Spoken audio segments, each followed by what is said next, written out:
All right, so let's call this meeting to order at 6:34 p.m. So welcome, everybody. Thanks for spending your Tuesday evening here.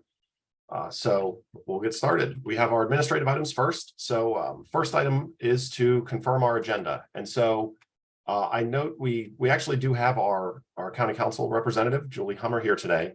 And so one of the items I do want to add to the agenda is I want to give Julie a chance to talk to the committee as well as our attendees.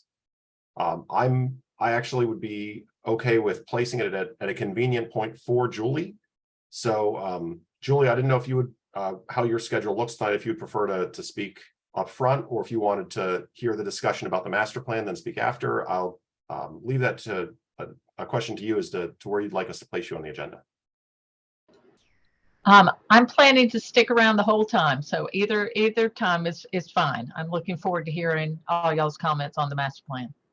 Okay, so how about I'd add Julie to section 3, the new business, before how about after the community park debrief, because Julie was there as well, and so she can fill in any of the gaps I miss, as well as provide any comments on the master plan. And so I would like to offer an amendment to the agenda to add section 3B, which would to allow Julie to speak at that point. Can I have a second? Second. Okay, thanks, Colette. Any objection to amending the agenda? Okay, hearing none, the agenda is amended. Are there any other changes to the agenda anyone would like to make? Okay, hearing none, could I get a motion to approve the amended agenda? Okay, Sandy. All right, second from Stuart, thank you. Any objection to approving the amended agenda? All right, hearing none, our agenda is approved. All right, next on the list, the January 31 meeting notes. So they were sent out to the committee for any adjustments. Does anybody have any changes or alterations to the minutes they'd like to submit? Okay, Sandy. Jason, I just have a quick question. In reviewing the minutes, on page 2, the minutes identify that there'll be 47 parking spaces at the Sheetz gas station. And yet when I go to page 5, it identifies 56. Did I misunderstand something? No, I remember actually we brought that up as a question because their presentation didn't align with the documentation. And Okay. the page you're listing, they said, was an error. Got it. Thank you.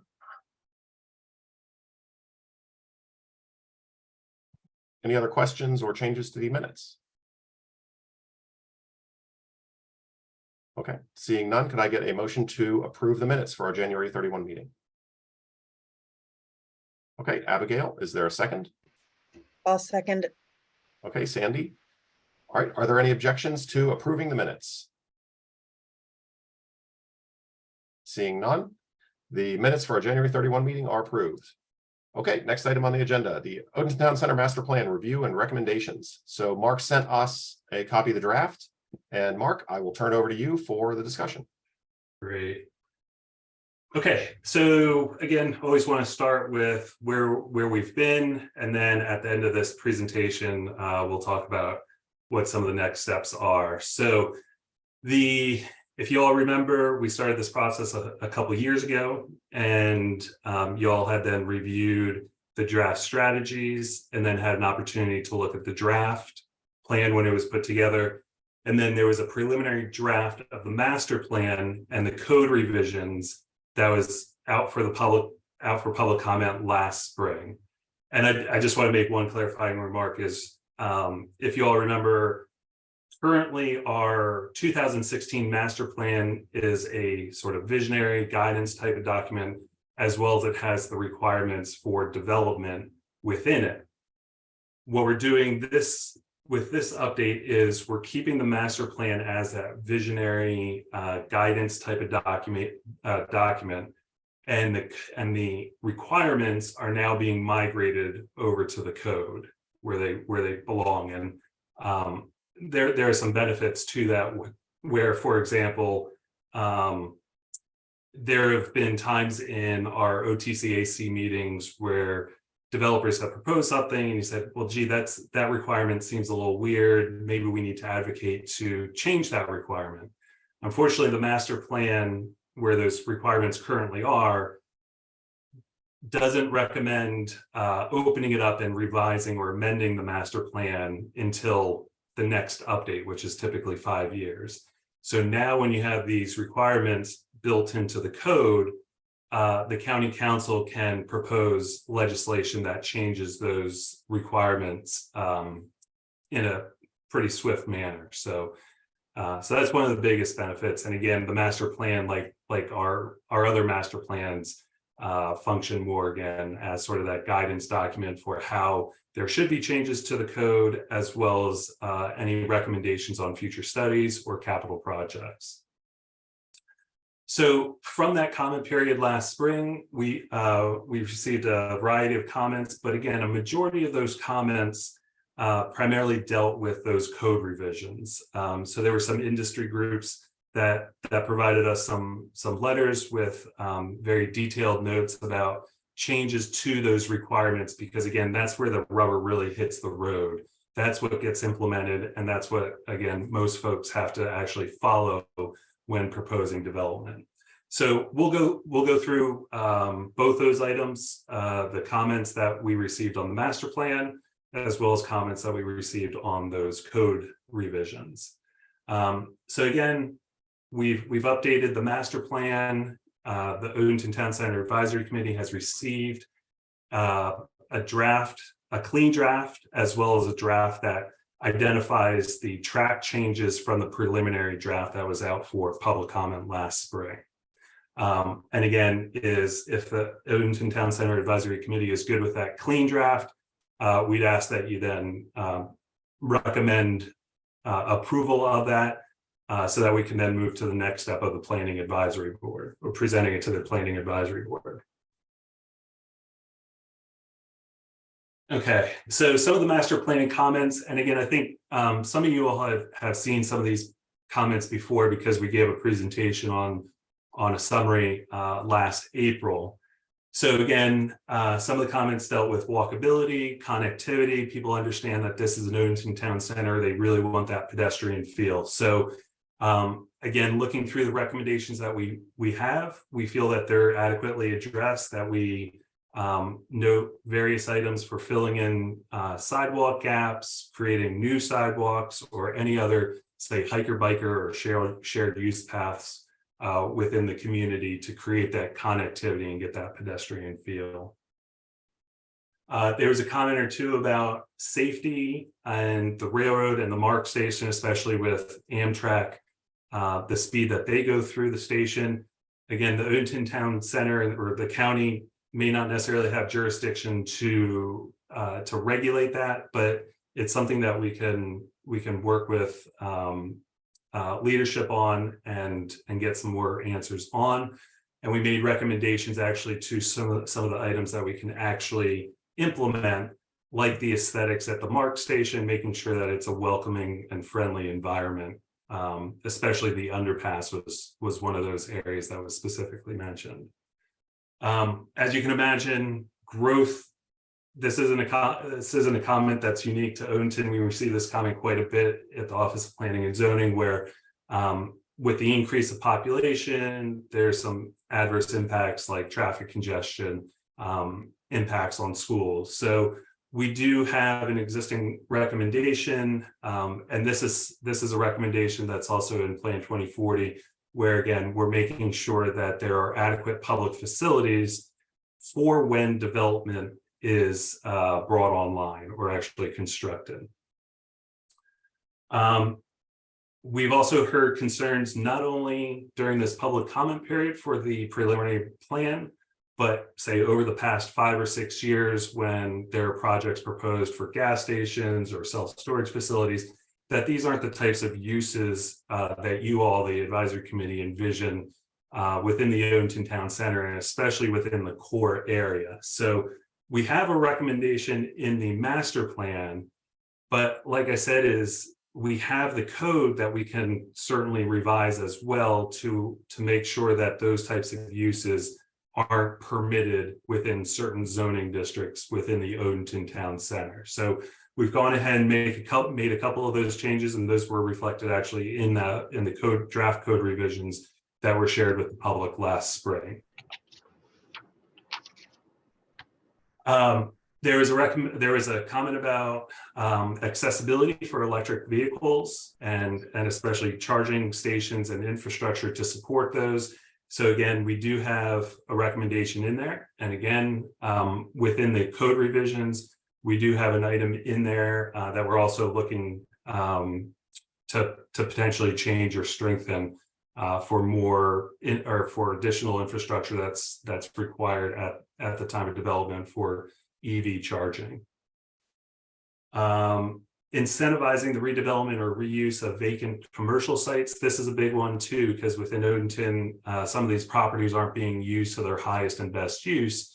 So of course, we want to make sure that we're incentivizing developers to come to the Odenton Town Center and develop in these areas where there is public transportation and where we do envision that type of growth, and not in the greenfields or other areas within the county. So again, we do have several recommendations that address that, both as far as programs as well as code incentives that can help, again, incentivize redevelopment within the Odenton Town Center and specifically these redevelopment sites.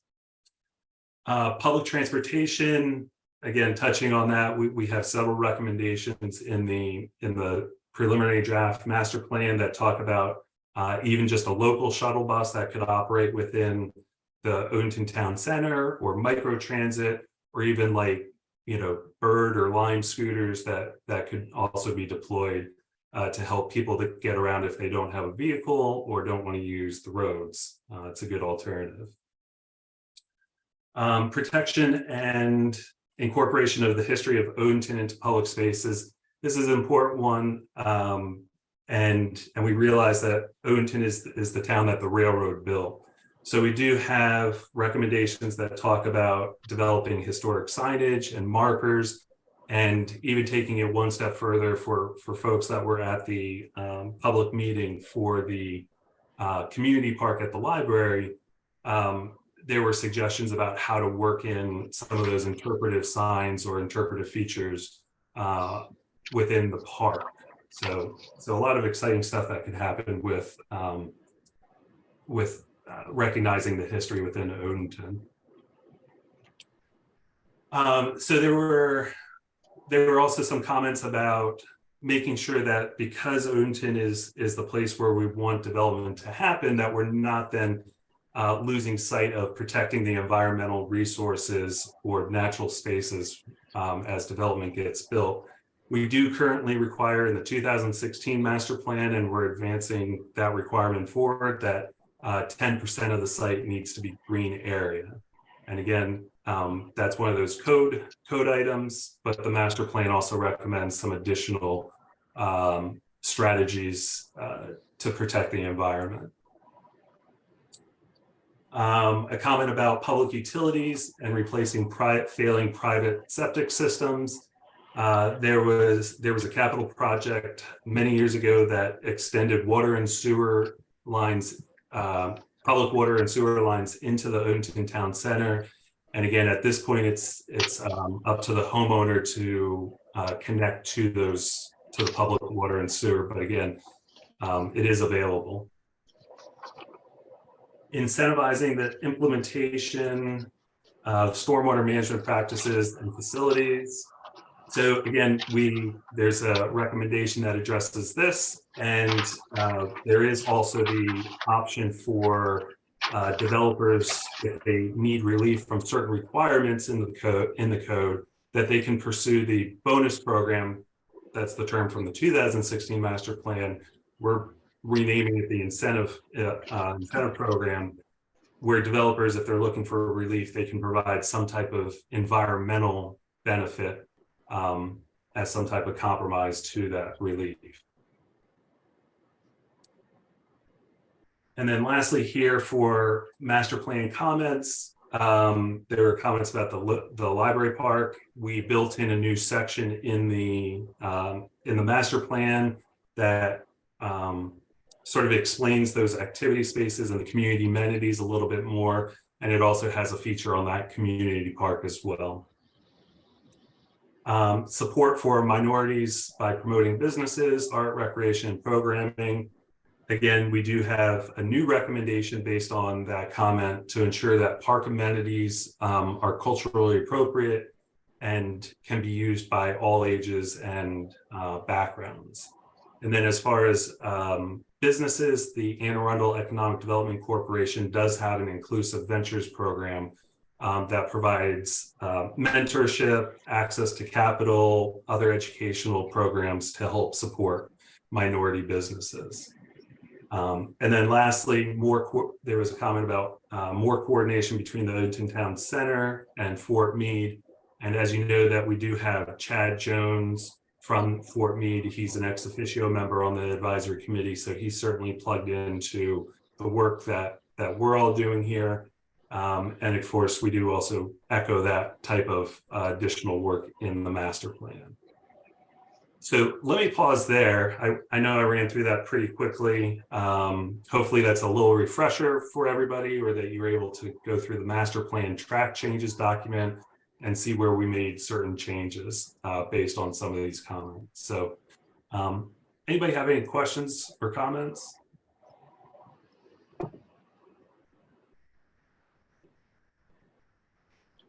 Is this the time to just ask questions about like the content of the new plan, or is that later? Sure. Yeah, after this, we're gonna move into the touching on the code revision. So okay. Well, Mark, you want to entertain a discussion a little bit about some generalities of the code at this point, rather than get into specifics. For example, you just talked about the 10% set aside for green space. And the problem is that 10%, if it's distributed, evenly throughout the community, it may not provide the kind of benefit we're expecting. A tree there, a tree here, a tree there doesn't provide the sort of contiguous areas for wildlife or birds to either use it or not, and it probably won't provide that much cooling for the problem of urban heating. So can we put more specifics about contiguous green space, or how large these areas are? And I bring it up because if you look around Odenton, we've already lost a lot of urban forests already, and there's more going to be leveled. So what's going to be left, and where are we doing the 10% green space? It doesn't seem to be a plan to look at connectedness of that green space. So when I went over this, that was one of the things that kind of came up. Mm-hmm. Yeah, I think we can look into that. It makes me think of one of the other revisions we made to the code, where if there are two developers or two projects that are happening at the same time and they're adjacent to each other, that we want those community amenities or that activity space to be linked up, so that you don't have them on opposite sides, but the sum of those parts is now greater than those individual parts. So there might be, I think I get your point, is if there's that opportunity to maybe do the same thing to link up these green areas, because the value is within the interior of the forest and not the edges, is what you're thinking. Right. Yeah, we can look into that. Okay. What? Thanks. I just have a quick question about actually I have two questions, and the second one's not that quick, so let me take that back. The first one is the page with the Odenton Community Park Plan. The image that's shown there is from May of last year, and I'm curious whether that's going to be updated at all based on any of the feedback that was received at the public hearing. Yeah, or the good point. public meeting? We can follow up with Recreation and the Department of Recreation and Parks and DPW to see if there's a newer illustrative plan for the site. And if they do, we can certainly plug that in. Okay, and then the second question that I have is just generally about the timeline. I mean, this plan has been in the works for quite a while, and I think we were all pretty eager last year to get this in front of the council, and then, gosh, there was an election. And so what is the timeline for getting this in front of the council and getting this voted on? Sure. All right, so I was going to cover that in a couple slides, but since Okay. you, I'll hold off. Thank you. no, let me answer it now. It's a little repeat for everyone. So, so the next step is the master plan will be presented to the Planning Advisory Board April 26th, and this is just the master plan that'll be introduced and that there will be public hearings on. So that's on April 26th. They'll, at the end of the meeting, they'll say, okay, you know, please submit written testimony to the Office of Planning and Zoning up until this date. And it's usually about, you know, a few days prior to then their next meeting, which would be May 10th, just so that we, the Office of Planning and Zoning, have an opportunity to review all those comments and then provide responses to those to the Planning Advisory Board at that meeting. So then on the May 10th meeting is when they'll deliberate and make a recommendation, and that's an advisory recommendation to the county council. And then looking ahead is we anticipate the summer of 2023 a county council introduction. And again, because these are two separate, like I said, the master plan has to be built to get adopted, and then the code. The county code needs to be amended, so there will be a bill for that, and these need to be adopted on the same night, because you can't have one that's adopted and one not, which could nullify the 2016 plan, which has the requirements. So just a minor detail there, major detail there. Yeah. Okay, thanks, Mark. Can I ask a quick follow-up question to that? Will the Odenton Town Center Advisory Committee be testifying in front of the Planning Board Advisory, the Planning Advisory Board, or is that not necessary? We would encourage you to come out and support the plan. Yeah. So Okay. actually, you're definitely getting Sorry, ahead there, like a little getting bit later on in the ahead. meeting. That's okay. So I'm we'll just let Mark get back. curious about whether I need to plan to come testify as an individual too. You're asking the right questions. Yep. You are. So let's talk about that when we get to the approval for what the committee actually has to vote on in a little while.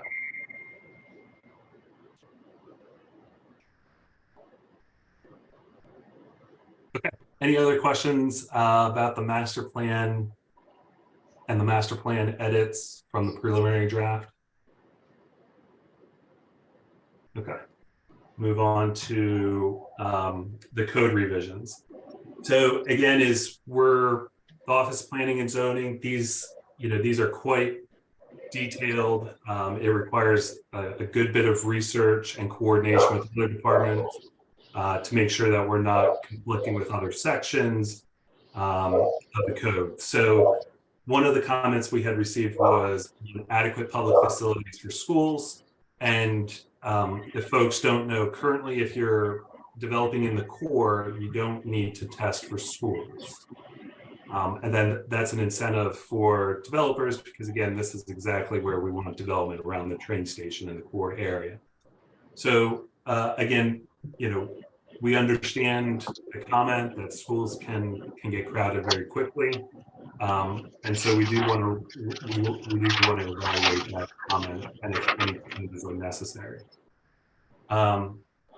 Same type of comment with roads is, again, this is a town center. We know it's going to get crowded. There's going to be a little bit of traffic. So we want to make sure that we have this opportunity to review how developers count or sort of measure the traffic impact on the area, and then what type of mitigation would be necessary to offset any of those impacts.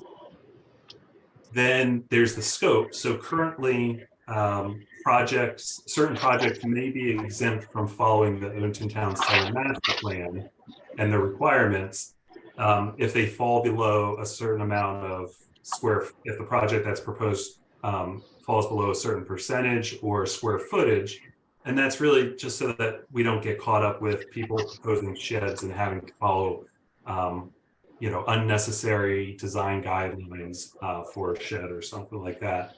So we want to reevaluate those and make sure that, again, we're incentivizing development. We're not putting up unnecessary barriers to development, but making sure that there is some type of, that the vision is still getting implemented somehow. Because again, we hear, the Office of Planning and Zoning hears everything that you all as a committee are saying. We're also hearing what the public is saying about how people are moving to this area because there are certain guidelines and people are envisioning that to get built at a certain time, and we want to make sure that that vision stays true.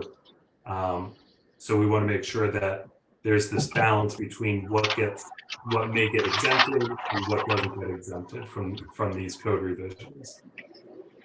Like I said, is that we currently have a bonus program. We're just changing the term to incentive program. That's the full master plan. And when a project is proposed, or sorry, when a project, an applicant seeks relief from a certain requirement, we encourage them to go through the incentive program so that there's some type of community benefit on the back end. So it's sort of, we need relief from this one requirement. Okay, then the county requires you to provide some type of community benefit. So there's sort of two tests that you need to meet, making sure that that relief that's sought and the proffer is somewhat related, some type of nexus between what relief is sought and what's provided, and then the proportionality, making sure that if it's a minor, if the relief that's sought is minor, that the community benefit isn't some extravagant type of extravagant piece of infrastructure or facility, that they're somewhat related in size or impact or cost. Hey, Julie, could you do me a favor and mute your mic?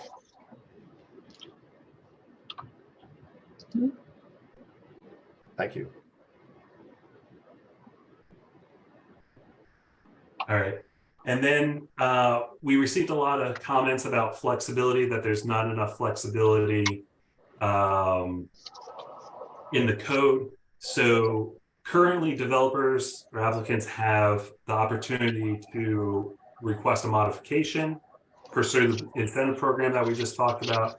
And there's another item for redevelopment sites that are environmentally constrained where flexibility can be granted. So we've heard that there's this desire for more flexibility in the code, and that's something that we need to evaluate. Looking at design guidelines, there's just, again, a general comment about how they might be too cumbersome, that it's micromanaging the applicant. So we recognize that. We've taken efforts to actually trim down certain areas that seem unnecessary or irrelevant at this point, because again, things change over the past 5 or 6 years where it might have been necessary to have it in there at that time.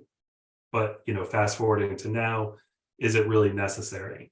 But again, like I mentioned before, is we do want to set some standard so that this vision in this master plan gets implemented.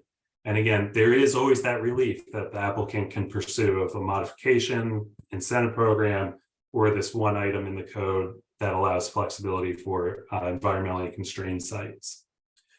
Coordination between contiguous properties. This is something that I just mentioned in regards to Martin's comment. This would be something new, and it's something that was mentioned in our conversations. We just need to make sure that we include enough language in there and that it's equitable, so that there is this opportunity for the two contiguous developers to work together to provide a grander public activity space, and what would be the role of the county in that process as well. There's a question about grandfathering, and we're talking about if an applicant has submitted an application, they're currently subject to the 2016 master plan. If the applicant is still within the development review process and these two bills get adopted, the applicant will have the opportunity to, again, fast forward to the new code revisions if they'd like. And again, the thinking behind that is, of course, we would want them to fast forward because these new requirements are reflecting that vision, this newest vision by the committee and the community. For you all, the advisory committee, there's an item in the code, and we're talking about clarifying the composition. There's been a desire to actually require certain number of positions on the committee to be businesses or have a development industry background or a real estate background. And so we're looking into that. And then the process to fill these vacancies, you guys, I think, are all pretty familiar with this, where just a few months ago, we had shared some resumes with the committee. And I think talking with boards and commissions, the Planning Advisory Board doesn't review other potential applicants for the advisory committee or to the Planning Advisory Board. It's just a process that is actually just done in-house and filled by the county executive. So again, something that we're still coming to a conclusion on. Okay, then Article 18, which is zoning permitted uses. Like I mentioned in the summary of changes to the master plan, gas stations are not permitted in the core area. We're also evaluating other uses that have been discussed or other uses that have been called out during public comment to make sure that they're permitted, not permitted, and what makes the most sense there. Another big item in Article 18 is the mixed use requirements. So currently, if you have a property over 5 acres, you're looking to develop it, you have to meet a certain mix of uses depending upon which zoning district you're in. So again, recognizing how the market has changed over the past 5 or 6 years dramatically for both retail and office, we certainly need to update those percentages. And again, something that, because we don't want applicants to just not look at Odenton just based on this mixed use requirement, but we also don't want them having to build empty storefronts or empty offices just because they have to. Again, the market may change in the future. The beauty is we can always change the code to respond to that. We will update the master plan in another 5 or so years. So again, we have another opportunity to check in on that. But at this moment, we feel it's necessary to make those changes and ease those percentages. Workforce housing is an important item that we need to address, especially here in Odenton Town Center, because we have the MARC station, which gives people the opportunity to use public transit if they don't have a vehicle. So we're trying to integrate ways or opportunities to incentivize workforce housing. So for example, where it wasn't in the 2016 master plan as a permitted use, it is now a permitted use in the Odenton Town Center. And going back to the mixed use requirement chart, where you have to provide a certain amount of retail in certain areas, we're allowing you to use workforce housing as a substitute for retail. Again, just to sort of help incentivize that, because I think at this point, the county would be interested in workforce housing if retail can't be done in a certain area. And then if anybody's looked at the signage requirements, either in the 2016 master plan or the draft code revisions that was circulated, it's a long section. And we want to make sure that we are pulling out items that are unnecessary, if there are opportunities to streamline it or define certain terms better, we're looking to do that as well. So again, that's sort of a summary of those comments that we had received and some of the bigger changes that we anticipate that we might make to the code revisions, or to the code, rather. So Mark, just a comment for me on the Article 17 OTCAC changes. I actually really like that the county has thought through this one. It's your next slide, actually. Okay. Right there at the bottom about the requiring certain backgrounds and industries. Definitely in the time I've been attending the committee, like you've heard me make this comment that we don't have exactly a fair representation of the slice of Odenton to get good feedback across all the views. So I'm glad to hear the county is looking at breaking the committee to make sure that all the views are represented. So I mean, for example, like Stuart having the background and development is very helpful, and so we do ask him questions. So I would like to see additional backgrounds where we can get that insight. So I think that's a great move. I also am very much in favor of the OTCAC not having to go through the application review, because you also heard from us that it's not exactly the least stressful thing as we try and figure out like what are the rules. So I'm just completely okay with saying we can wash our hands of that and not participate there. So I actually am really glad to see those sections getting modified. And that goes back to your first point of requiring certain backgrounds, right? So if you're looking for somebody with an environmental background, could that be required?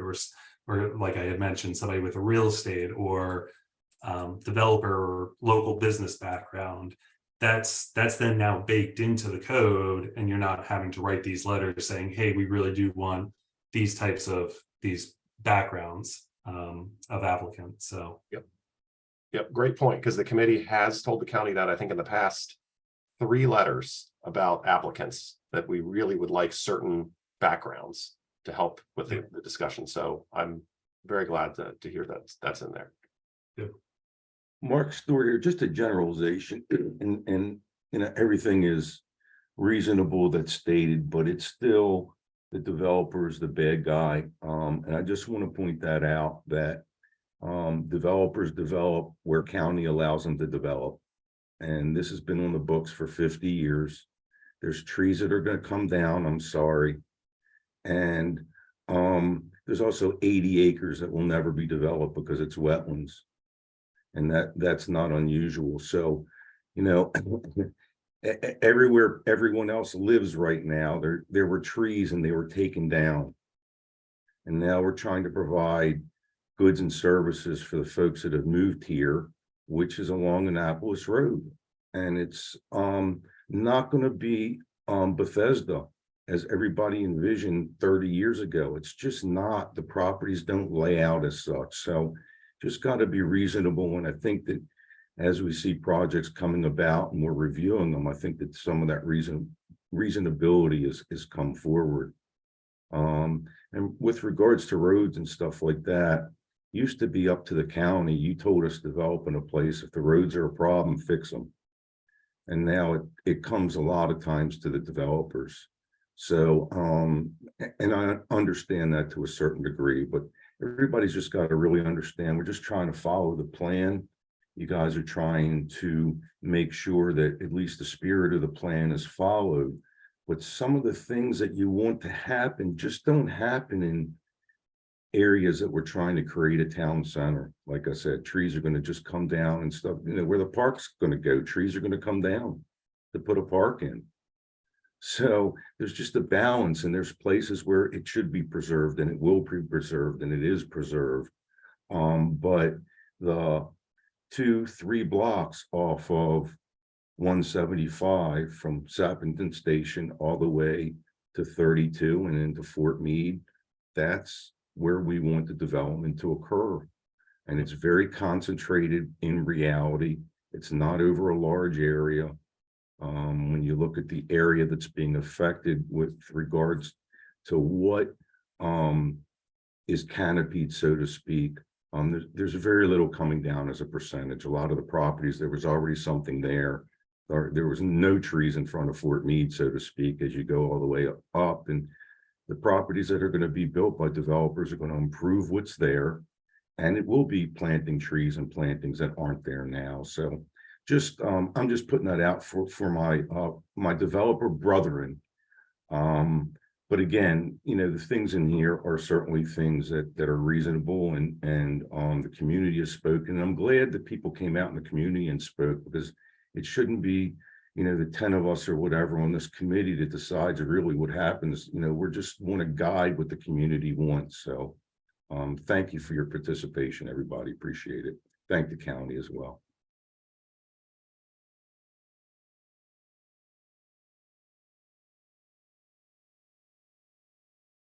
Any other comments or questions? Abigail, you mentioned about questions on anything. Did you have any that you wanted to list off? Oh, yeah, but I was having a hard time knowing when to ask questions, because there was certain language that was kind of code language in the plan, but I didn't know, they weren't ones you necessarily went over here, so I didn't know if now is a good time to ask, or it's a future section. I would say go for it. Yeah.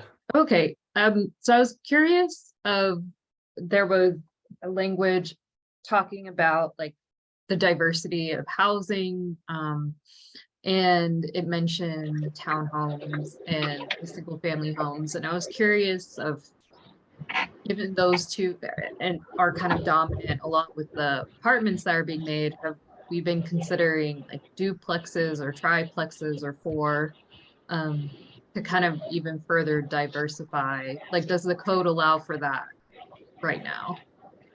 Yeah, should. I'm just going to confirm. So, for example, dwelling units. Or incentivize?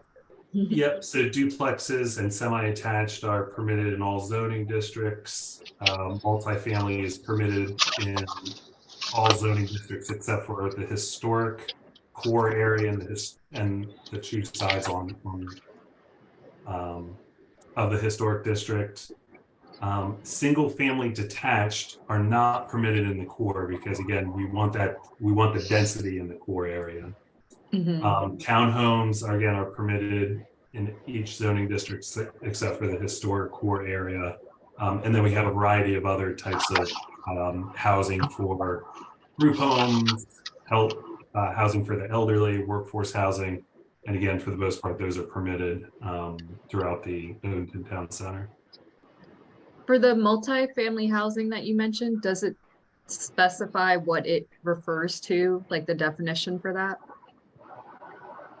I'm wondering because, like, does it just group to say like 10 plus, or does it actually call out these like more medium numbers? Just because I think sometimes when we say multifamily housing, we think something that's like 30 plus units, but there's still some middle ground with it. So I just wanted to ask about that for the chance of if we can, like, if there's the possibility to more specifically call out some more middle housing options, to show that the county is really considering a lot of variety of housing options, of not just like these kind of luxury apartments and townhomes, but a lot of different things.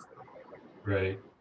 I'm not seeing a definition within the code for multifamily, but I can check with our office planning and zoning team to see if there is a definition for that. But I also get your point about missing middle, and we can see if we can work that into the code to make sure that that's permissible. Mark, and from a developer side, Abigail, some of that is market driven on what type of unit, and it's also a matter of money. I mean, it really is, and not on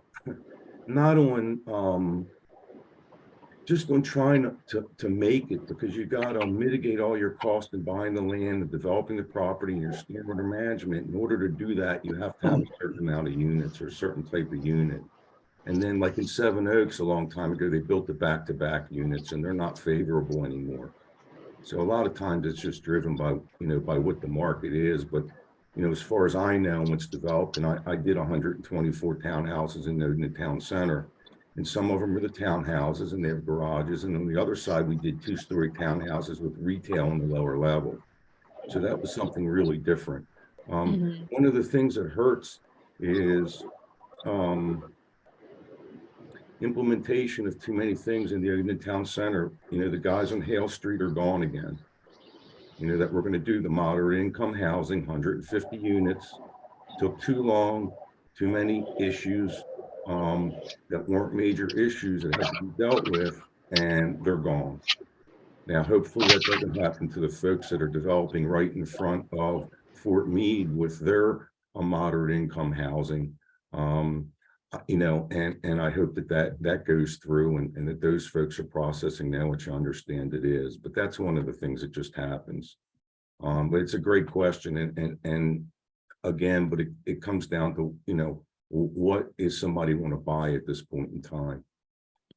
Yeah, I understand, like, coming from my background as well. I just know, like, the further we go against, like, the idea of, like, density bonuses of what brings return, it just creates that further divide of housing affordability, because we're making just too strong of like only one or two options. So, but I hear what you're saying. Yeah, and I there's think- also, there's not that many larger parcels in the Odenton Center to build a large Mhm. residential community anymore. Haley's going to do the 900 units on Town Center Boulevard. There's the 4 or 5 acre parcel on Hale Street that people are having issues with and trying to make it work. And that's it. That's it. So it's really, really tough from a residential side. I don't think there'll be that much more. Maybe at the train station when that opportunity becomes available again. Well, Flats too has big development there. That is correct, Martin. I did forget about that, and you are correct. That's 260 units. And again, a little bit away from the town center and on a Yeah. parcel that's empty. But I think I'll let it's a good Christina point. go. So And it's a good point that you're bringing up, Abigail, that we don't want the code to restrict and prevent uses like that. We'd rather ensure that they are permitted and encouraged to have maximum flexibility for the developers. So I think that's a fair point. Are there other items to talk about on this? Yes. Hi, it's Christina Pompa, Deputy Planning and Zoning Officer. I just want to say that the code right now, the draft code is with me, and I've been going over and all the comments and following up with the work that staff has already done. We don't really want to rush to council because we have 95 days at council. So we want to have the code in very good shape before we go to council. Going back to the dwelling unit questions that were just asked, I have the definitions and I'm going to give you just a little bit more information. So one of the items, and it's permitted in all of the districts in Odenton, are dwellings, duplex and semi-detached. In Anne Arundel County, a duplex is 2 units together, one over top of the other, and semi-detached is 2 units, one side, they're side by side. For multifamily in Anne Arundel County, it's 3 or more units. So if somebody wants to do a quadplex, it's considered multifamily. And multifamily can typically be apartments, which is rental, or condominium, which is ownership. So I just wanted to clarify that. All the definitions for dwelling units are actually in Article 18 in the very first section, and they're all under dwelling. And then there's a comma and then the type. So just in case. That's why Mark didn't find it under multifamily. I think he went to M. I did go down. Yeah, okay. It's all right. So I just wanted to clarify that we do have, I think we have more options than you may think. thanks, Christina. Yeah, you're welcome. Hey, Mark, on the Odenton Center master plan, or there were a few things that were going to put in there. Are we going over that, or? Because if not, I just have a comment about it, that's all. Say that again. So on the Odenton master plan, there was not a red line version, but a version where on the side there, are we going over that or not? Well, that was the summary that I provided. Is Okay, so what the comments were and some of the changes that we had made. Just a couple comments. I thought the public review pane was a great idea. because we always get, questions, well, I didn't have a chance to say something about the plan and et cetera, and I thought that was good. And I thought, let's see, I had a question on the brownfield sites that have been identified. I think that the ones that have been mitigated should be removed. They're not brownfields anymore. And I don't know the purpose of it, so you guys can make that decision. It's just my opinion, that's all. If we change them to other things, I'd be curious to see if it was just cleaned up and that's flat, I agree. If there's the chance we redeveloped it into something else. No, I would agree with that too, but if it's already been cleaned up, redeveloped, it should be taken off. Yeah, I meant, like if we changed it to something like positive, like an amenity, it could be Right. nice to know. And let me see what else. Okay, that's it. Yeah, that's all I had on that. Thank you. I appreciate it. I had another question about the brownfield as well, since there is one that was listed as open. I was curious of, has there been, it mentions redevelopment, like brownfield redevelopment option, but has there already been conversations of what that might look like?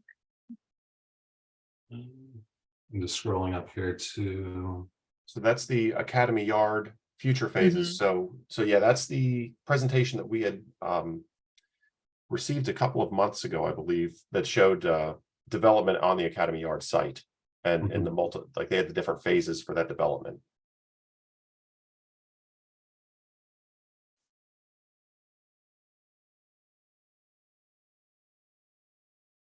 I don't know if that provided sufficient answer to your question. Okay. Yes, sorry. Okay. Andrew? I had a question about the incentive program, and I'm forgetting some of the conversations that we've had over the last year and a half, but I'm pretty sure we talked at one point about how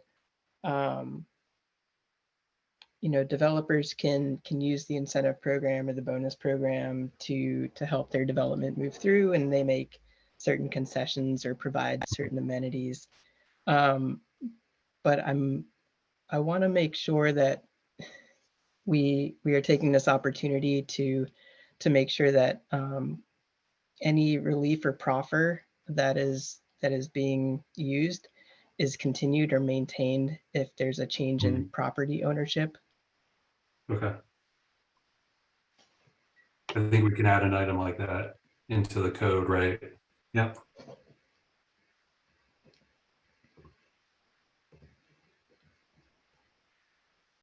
That's actually that's a good point, Andrew. Thanks for bringing that up, because that's something that came up as a gap in the 2016 plan, in that we've seen where proffers that the committee has approved for some of the development have not continued. And I think it's the one apartment complex that Baldwin got approved, where they are actually supposed to be offering public access to their gym and swimming pool, and they after changing owners 3 times, they're no longer doing that. So good memory on that one. All right, any other comments or thoughts? I had a couple still. For the industrial, I saw it was mentioned that it could offer uses such as craft breweries and coffee roasters. I was curious if we might also have the option for artist spaces, like artists, creator spaces, like maker spaces. I know Anne Arundel County Library has like a big effort of integrating that into their library system. The Odenton Library doesn't have that type of that much of that in their library. So I was just curious that the idea of whether like arts manufacturing spaces, like creative manufacturing spaces could be a part of the process, and if so, potentially even connecting it to the library. Yeah. May have to follow with our zoning division to see if that type of use is already folded into something that's already listed here. Like an office space covers quite a bit. Yeah, I know But like I- in New York, their manufacturing, the light manufacturing tends to cover like artist creative spaces. So I'd be Mhm. curious to know if our code does the same thing. Okay. Yeah, I think that's reasonable, and we can follow up with our colleagues. Yeah, because just another point of that of, I know the plan talks a lot about like creating sense of space and belonging and placemaking, and the idea of if artist residency and spaces could be part of the area, that could be helpful in supporting that coming into fruition. Mhm. So Mhm. we will look at that, because as I'm looking in the main part of the code in Article 18, artisans and craft work is permitted in all 3 of our main industrial districts. So it great. is something I think we could add, and then we can Mhm. look at the others you identified and make sure they're in there. And I had put a question earlier in the chat when Stuart had brought up the 10% about the green space. I was curious of whether, since there's a big effort about green infrastructure in the space, as well as Odenton in general, maybe that was like an addition to the 10%. I didn't think it might be included in that 10%. So just clarification on that. The clarification on which part of the 10%. Of whether the idea of like green infrastructure, like installations, like stormwater management, stuff like that, was a part of the 10% of like green space preservation. Yeah, so while I look for the definition of green area, I do just want to confirm that we do have artisans and craft work permitted in all zoning districts except for the historic core area. So then going back to your question about green area. While you're doing that, Mark, I want to know if anybody ever noticed the beautiful sculpture we have in front of Windmark Center where Kennedy Krieger is. Exactly. That's just my point. Thank you. I just don't know where that area is. I'm still a newer resident. Okay, well, I'll let you pass on that. That's right in front of Giant. Set food. You shop at Giant Food, Odenton Shopping Center. The one that moved? No, I was thinking there's one that moved in Crofton, I think. So green area means exterior planted areas that contribute to creating green relief, infiltration, or evapotranspiration. They can include lawns, planters, green roofs, landscaped areas, forest sensitive preservation areas, buffers, bioretention areas, parking lots, strips that are vegetated, floodplains, wetlands, tree pits, other areas regardless of usability or accessibility.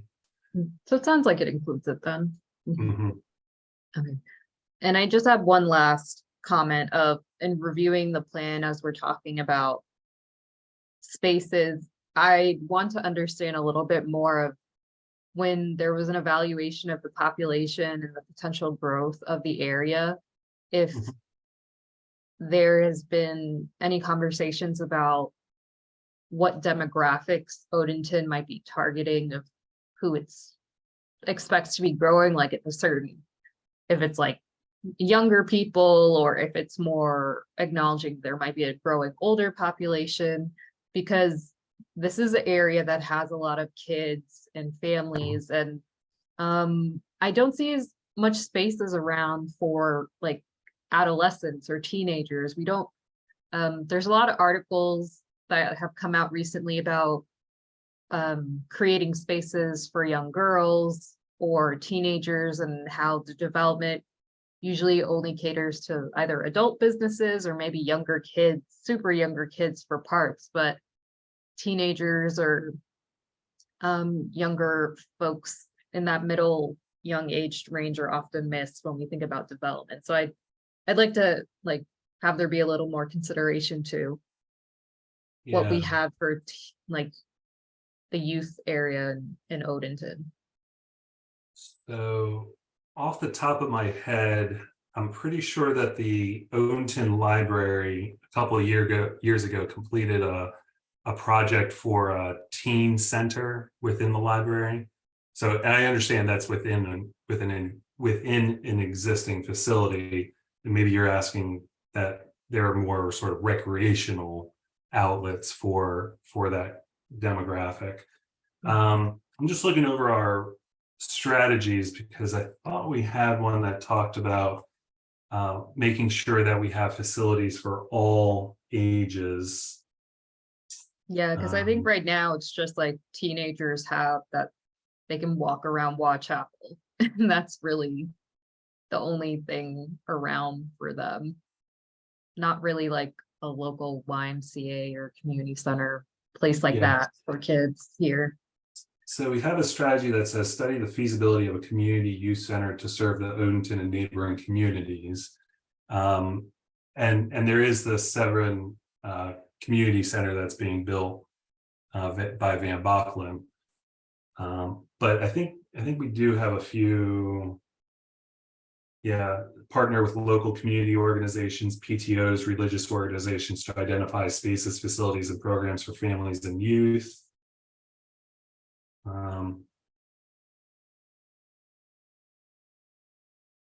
So we do have a couple. I think that may address your point. That's great.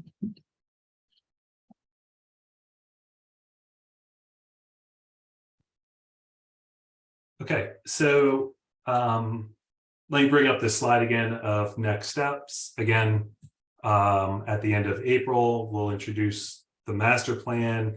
I forgot to mention earlier that the Planning Advisory Board will also have a draft set of code revisions, again, for the same purpose you all are interested, just to understand that connection between what we're saying in the master plan, what we're recommending, and then what could actually be implemented.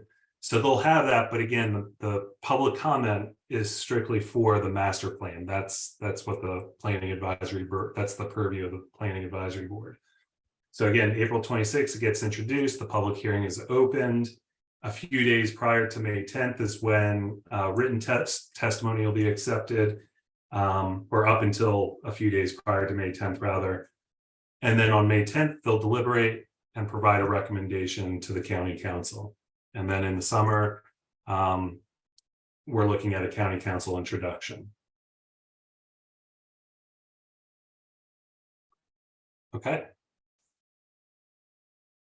So I'll go ahead and close this slide for a minute, and then Jason, if you want to talk about getting a recommendation.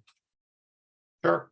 Okay, so getting back to one of Colette's questions about what's the plan. So per the direction of the committee back at the end of last year, where we took a vote to send a letter to the county executive saying that we would like the OTCMP prioritized for 2023.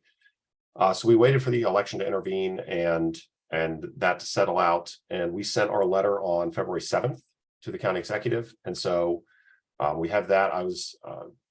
So that's in the public record. And so basically what's in front of the committee now is just a final vote on approval to basically submit verbal and written testimony to the PAB. Ideally, it would be in alignment with all of the previous written statements that we've made, which is that we support the plan. It'll be a little weird if I have to switch that all of a sudden, but that's how technically votes can work. So that's basically what we have to talk about and have to vote on tonight is what goes to the PAB, and then I will draft that letter up on behalf of the committee. I will go to the first meeting to present the verbal testimony and then submit the written testimony on behalf of the committee. All of you are welcome to participate as well. Like I don't want to exclude you, but I'm just saying I will do it on our behalf, so you don't have to go unless you would like to. And then we'll see what the summer schedule brings in terms of what we would convey when the county council would see this. So that's what we have to do now, and then kind of what's planned coming up. So I will open it up to the committee for discussion as to the direction we would like to take.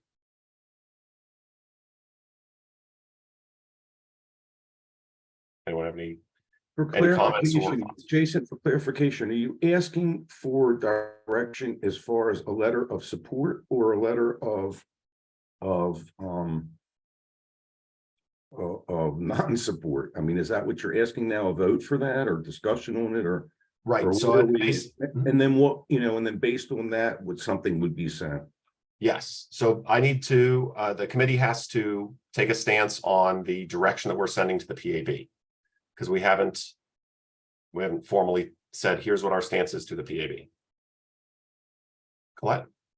I'm just curious, do we anticipate any pushback with this plan? Like, do we anticipate that the PAB is not going to be supportive or that the council is not going to be supportive so that we need to do something in addition to having one person show up to provide testimony and something written? You want me to take that? Yeah, if you want to, Chris, I can't speak for planning advisory board or council. Well, but I mean, I can't either, but I do expect them to make a recommendation on the plan. I think where it's going to get challenging potentially is at council with the code revisions, because we're taking the code, which was in the master plan, and we're separating it out into Articles 17 and 18. It's a 95-day process with the county council. The bill that gets submitted can be amended in that process.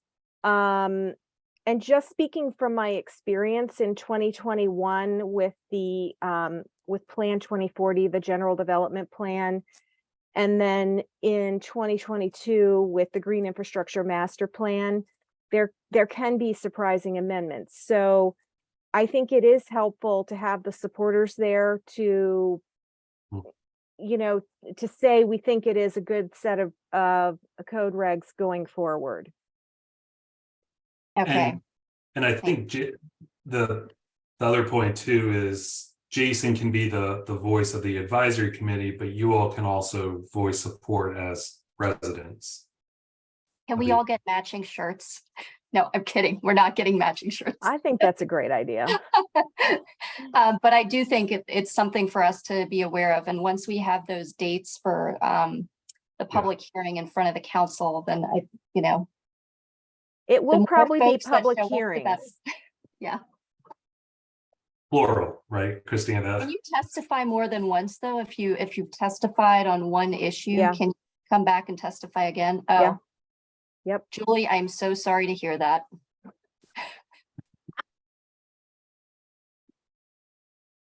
But otherwise, I think starting with the letter and Jason testifying in front of the PAB is a great start for us.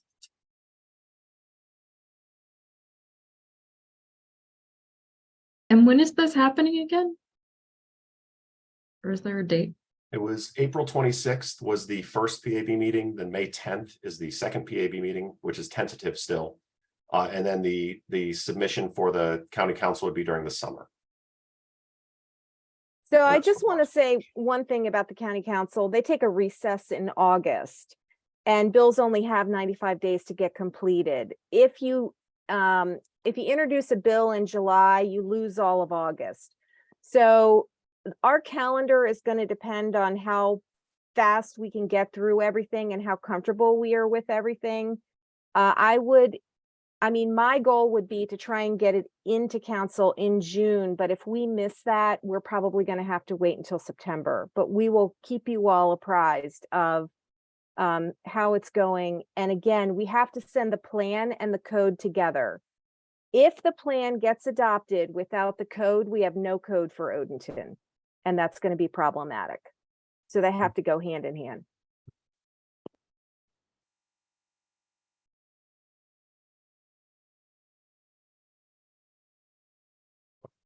So I would offer that if the committee wants to take the continuing stance that we are pushing for the master plan update as well as the code update, that the verbal and written testimony are in alignment with that. I would include the previous letters of that we have submitted and documentation we have about our work on the plan, as well as emphasize that both the master plan update and the code revisions must be done simultaneously. They cannot be separated. And we are in that our stance continues to be in support of both of those changes. That's the summary of kind of where I'm hearing right now in terms of what I would propose. Any thoughts or discussion on adding to that, or subtracting or changing that? So Jason, just to depart a little bit about what you're saying here. There are issues that we discussed tonight that maybe we want to accentuate. We talked a little bit about public transportation, for example. We talked about green space. We didn't talk about solar energy, but some of these items are probably, in my mind, important to stress. So how do we do that, or where do we do that?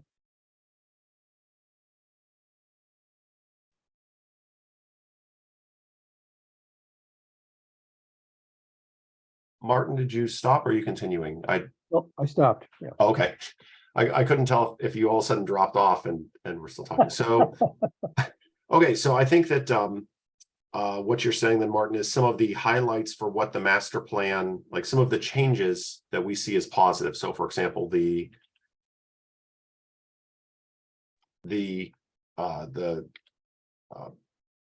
focus of providing additional direction in terms of, say, some of the major areas that the master plan covers with because we have the sections at the end where we talk about enhancing natural environment and clearly stating that as an objective and vision of the plan, increasing the diversity of the housing in support of Plan 2040, and that we see that as an improvement, increasing the focus for having more transit options than simply single-use cars. Yeah.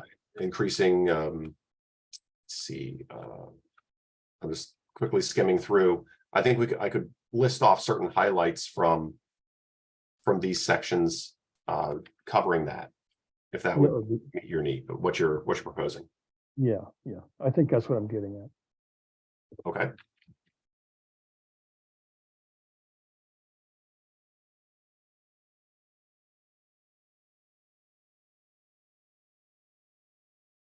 Okay. What else?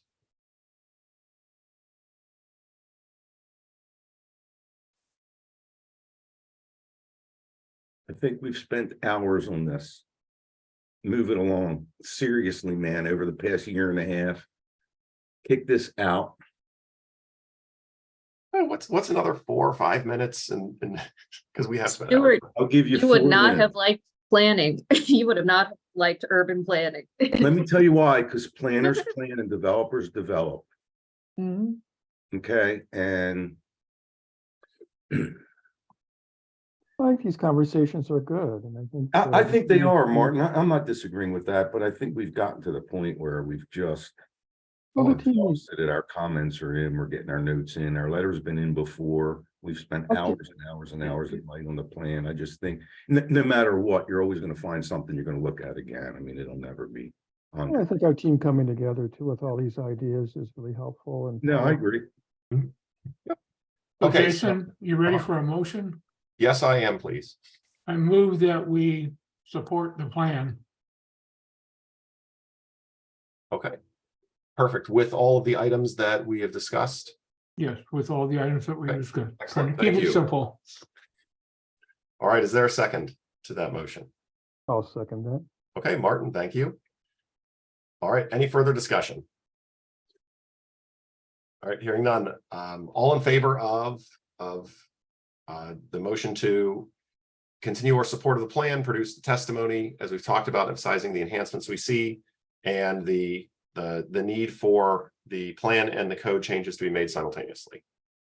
All in favor, raise your hand or say aye. Aye. Let's see. Let's see everybody. Okay. All opposed? Aye. Okay. All right, so just for the note record, all of the OTC attendees except for Stuart were aye. I can list this off if need be. And Stuart was opposed. Okay. So the motion carries. So I will draft that up and attend the meetings and we will move forward. Perfect. Okay, thank you, everyone. All right, next we have the Odenton Library Community Park debrief.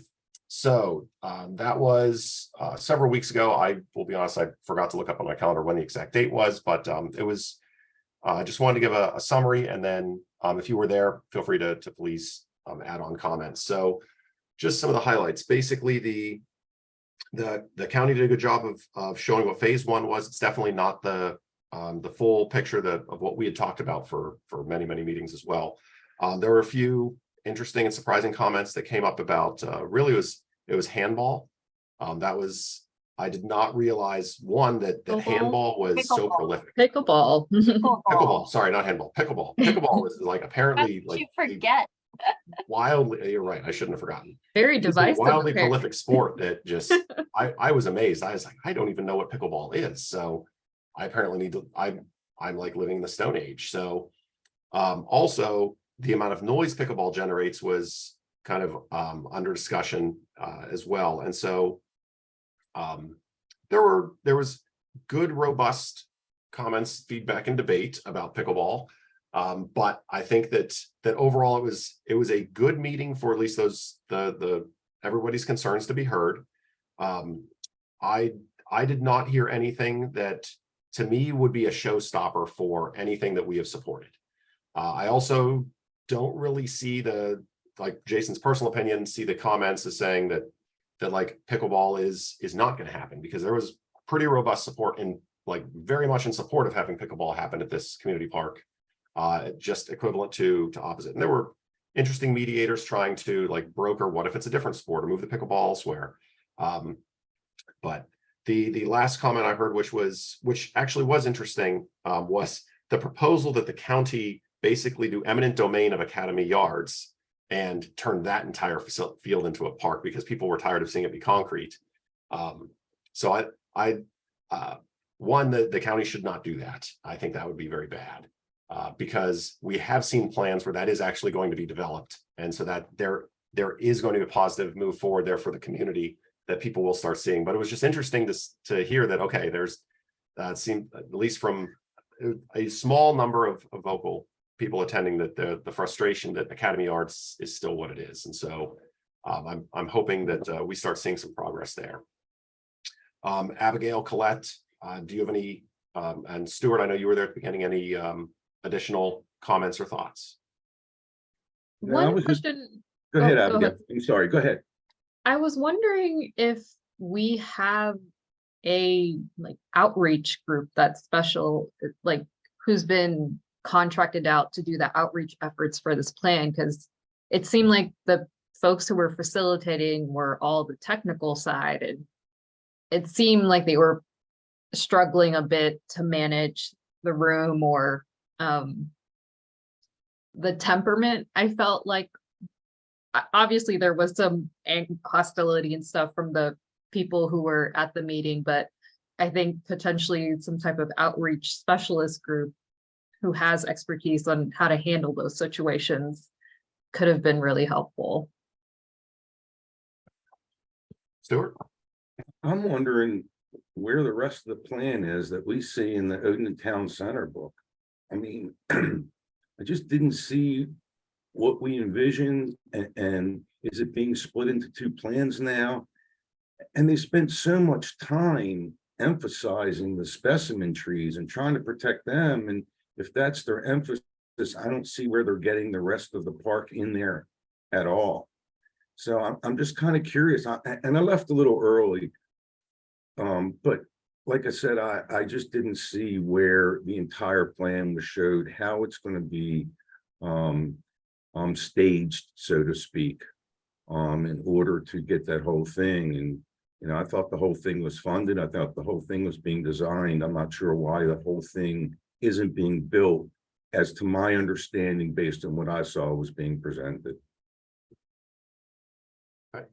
it's a two-phase project. So the trail, the pickleball courts, that was the first phase. The second phase that they discussed may include the dog park and amphitheater.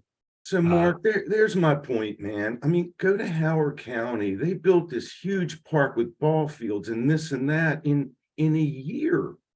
I mean, that's what is just so frustrating. It's a 6-acre parcel. It's been funded. I mean, get it built. I don't know why it has to be staged. Everything at Odenton has to be staged and waited for. It's real frustrating, man. And I'm not mad at you or anything. I'm just saying it's frustrating. Okay, it really, really is. We have to have a staged park again. I mean, really, is that what the people of Odenton deserve? We're sitting here on these plans and going over these plans that never come out of the ground. Okay, we have, again, I'll keep on saying it. In 10 years, we have a Popeyes on 175 and we have a car wash. And Columbia Town Center, Meriwether District built millions of square feet and have a city in 5 years, including during the pandemic. And it's occupied. Where's the disconnect? There has to be a connect at some point. And that's where I'm really disappointed now. All the years we've gone after that park, and now it's staged. Okay, Colette, any comments on the meeting? I think I'll let Sandy go first. She was there also, and I saw her Oh, on mute. yes, I apologize, Sandy Sandy. go, and then I'll go for her after her. That's okay. I do want to say, I thought the gal from the county who spearheaded it, my hat goes off to her because there were people that were upset. You're always going to have that. I thought she did a good job. My only observation, something that came out that does concern me, is the security of the park. The fact that it will not be off limits at 11 o'clock at night. Already at the library, you have the homeless that are now using the library for their bathroom facilities and as a cooling and warming station. I am concerned that the park will not have security, and to have that open at night, I think presents problems. So that's my observation. I remember the county official said though that none of the parks have, all the parks have the sundown policies. Those, I want to make sure, is the concern given that it's more concentrated development near this park? That's the issue. No, my take was that this park would not be secured at night like other parks that have gates. They are closed. And it does say until sundown. No, that's what I meant, because the official said that all of the parks are open, like the other ones in the county don't have gates or specific hours. Oh, then I misunderstood. Mhm. Yeah, because someone brought up that same concern, and then they answered saying like all our parks are open without gates in They them. close at dusk. They are. You have to be out of the park at dusk, but it's Yeah. they're not patrolled unless, you know, Anne Arundel County Police patrol them or come through. I mean, the county doesn't have a device to patrol the parks that I'm aware of. I mean, it's a righteous question and concern, but it doesn't seem to be a huge issue elsewhere, at least that I'm aware of. Okay. So Sandra, this is Martin. You mentioned that there was a lot of angst, I guess, at the meeting. I was traveling, so I couldn't make it. What was the real fight about? Just what the park was to be used for or not used, or what was the big argument? There's a homeowner that has an adjoining property that is worried about the noise that will be generated from the pickleball court. Okay. There was a big group of people who were for pickleball, and then a big group who were against pickleball.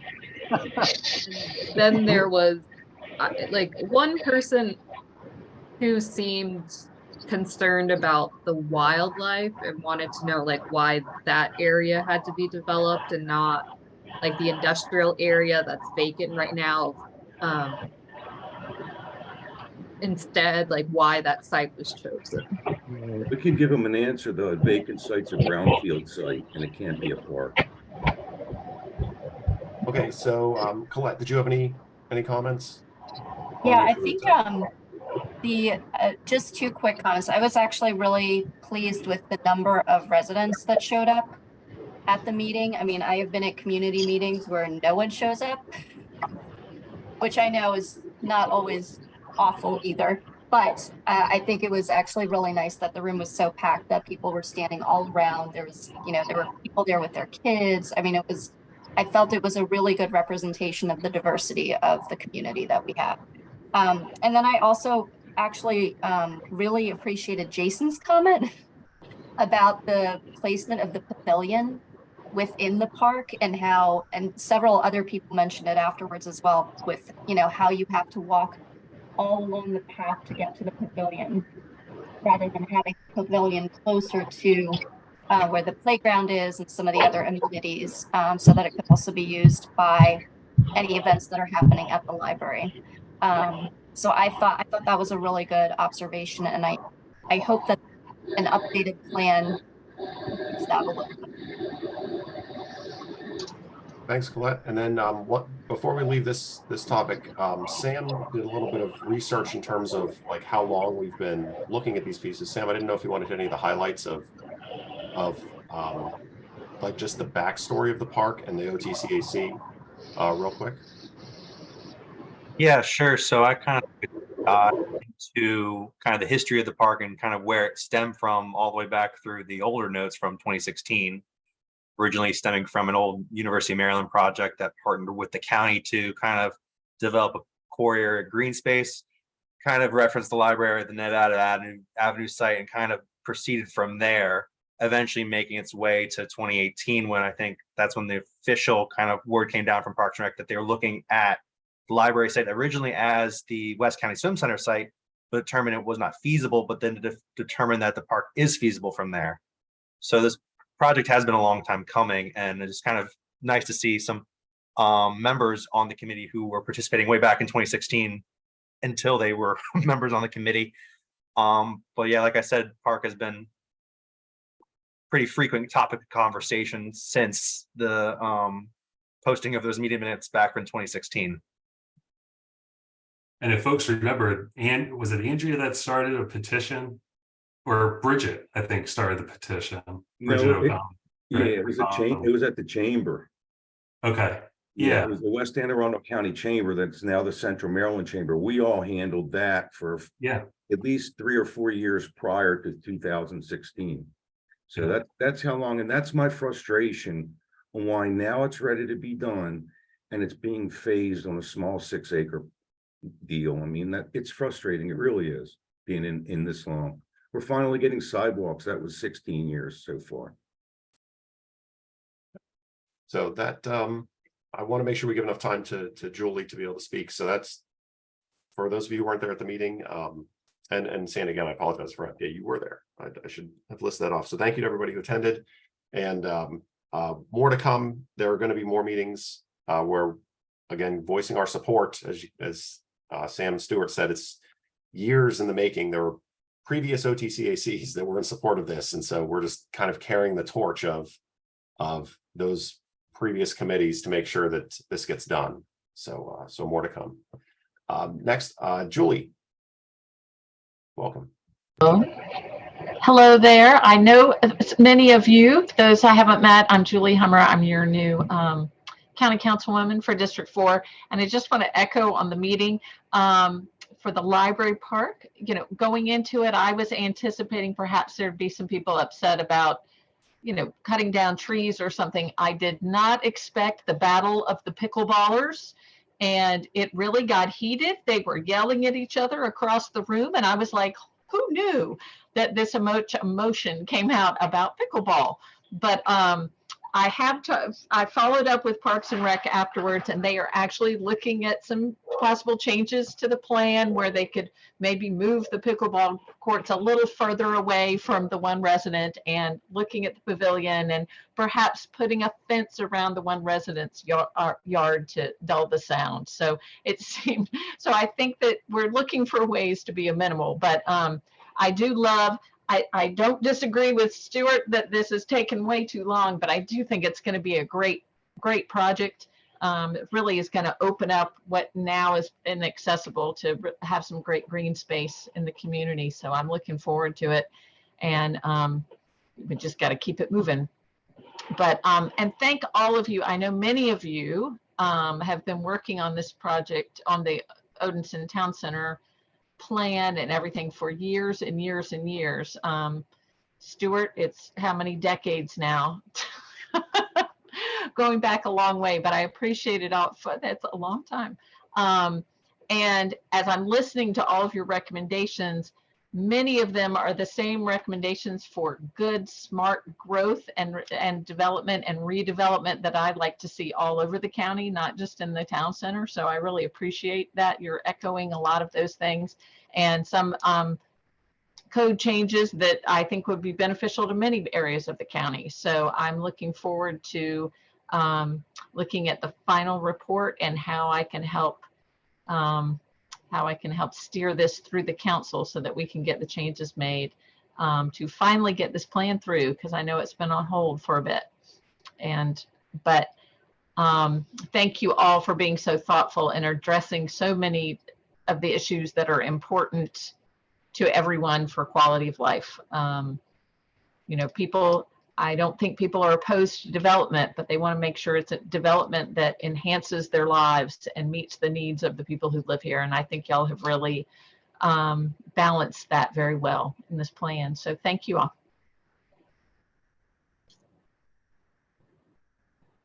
Thank you, Julie. Does anybody on the committee have any questions for Julie while she's here? No, it's just good to see Julie. Thanks for being here, Julie. Okay, thank you, Julie. One thing I did forget about the community park, I got to meet Darby. So she is one of the attendees to a lot of our meetings, and she came up and introduced herself. So I wanted to give her a shout out for introducing herself, because she's one of our long-term regulars. So she's probably embarrassed now I did that, but I want to make sure I did. So let's flip over to general public comment. So we have 4 attendees. Wiley also was at the park meeting, so he did a good job of explaining a lot of different points about the history. And so anyone in attendance who would like to provide any public comment? Mark, you have to remind me what the process is for attendees. Yeah, and if they can use the raise hand function. Yeah, Darby, I'm gonna patch Darby in here. Okay, welcome, Darby. It's nice to meet everybody at the meeting. Thanks for everybody's work on this.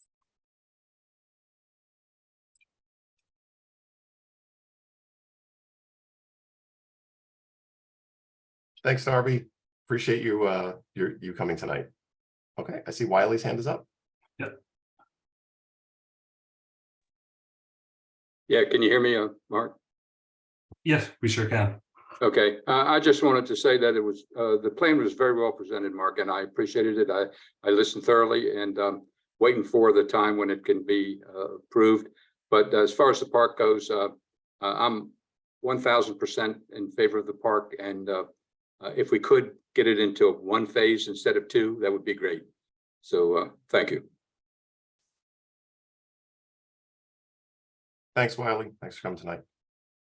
Jerry or Pat? It's easy because we only have 4 of you now, so I can call you out.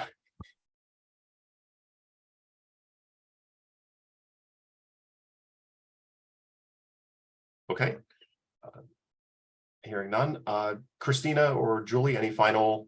Oh wait, nope. Sorry, Jerry had a late hand up, so you don't get to go yet. All right, Jerry. Yes, can you hear me? Yes. So I'm wondering, for the new parking garages going up at the train station, what is the current plans for alleviating the parking spaces that are going to be lost during construction when they have no other place to go because the garage won't be ready yet? They are looking at temporary spaces off-site.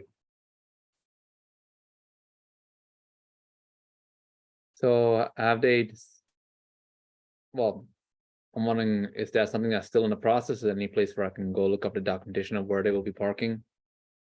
Not yet. We'll be able to provide those details maybe over the next few months, as we get a clearer picture of the timeline. And I think I talked to John Janakos earlier today, and yeah, he might be able to share some more information maybe in late April or certainly May. So yeah, That's good. Yep, you've got some time before a shovel goes in the ground and parking spaces are displaced, but we'll keep the public up to speed on that information.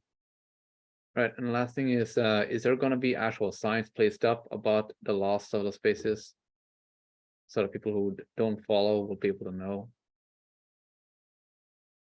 I would imagine that there will be directional signs and plenty of signage prior in letting people know that construction is happening and where to find additional parking spaces. Right, that's all I had. Thank you. Thanks, Jerry. And yeah, John, at a previous meeting, we had said he has kind of a standing invite to keep us apprised of what changes and where they are with the parking garage. So I would definitely anticipate you will hear more information about when the space are closed, what the schedule is at one of the future meetings. So definitely we'll look forward to seeing you at the next couple of meetings. Okay.